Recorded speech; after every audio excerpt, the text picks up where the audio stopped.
I was first introduced to Harry Potter when I was in about first grade, and it was given to me as a gift by a relative.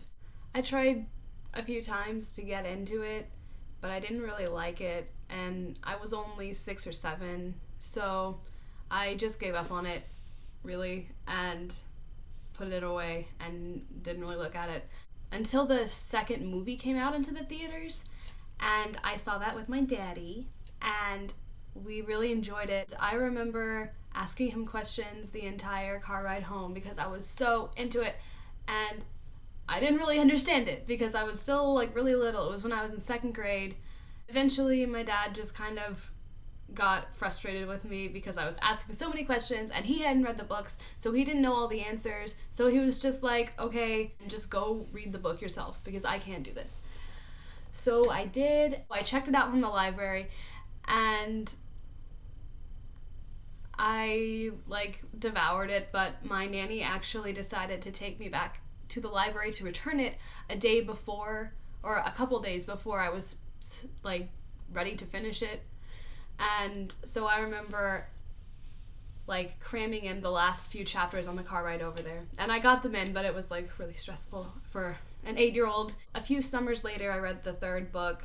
And after that, I read the fourth book. And then I had to wait for the next ones, I think. Yeah. But that was good because it gave me a chance to kind of catch up to Harry in age, and we kind of equaled out a little bit.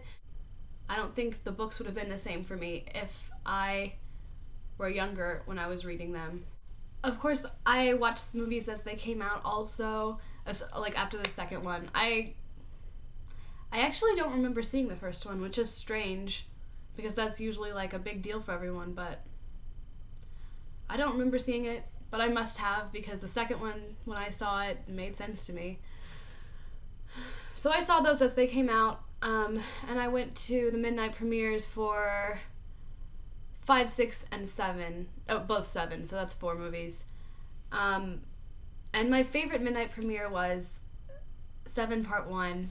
I went with my friend from church, and it was kind of miraculous that we ended up going together because we both really enjoy Harry Potter in a really geeky way that I didn't share with anybody else that I know.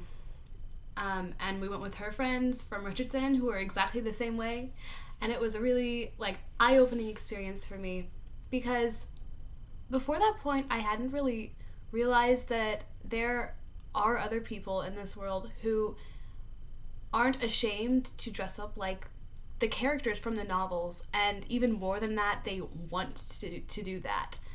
So that was really cool for me, and they were all really nice to me, which was interesting, and I met new people. I think the 7th book is one of my favorites, mostly because the characters are all grown up. And that's also another thing that I really admire about Harry Potter and about J.K. Rowling, is that the characters grow up in a way that is very evident to the reader. And they grew up in almost real time, which is insane to think about because characters in novels really never do that.